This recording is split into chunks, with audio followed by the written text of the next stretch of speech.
Okay, we're going to do liposuction and fat transfer of the thighs. This person had a trauma, had some injury with loss of fat here, loss of fat in the anterior thigh on the left side. So we're going to fat inject the areas where it's depressed and try to get it even, and then take down in liposuction area where it's too thick. But the whole key is just getting the thickness even. If you kind of look the difference between the thickness of the injured and the non-injured place, we got to reproduce that and get it back to the same size. A little bit more difficult. You can always make it better.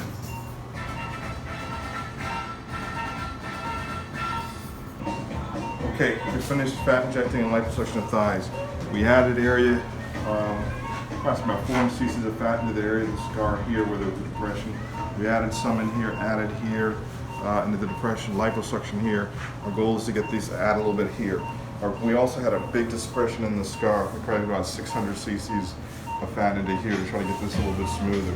Liposuction inner thigh and knee, inside the knee and the inner thigh, just to get a better comb.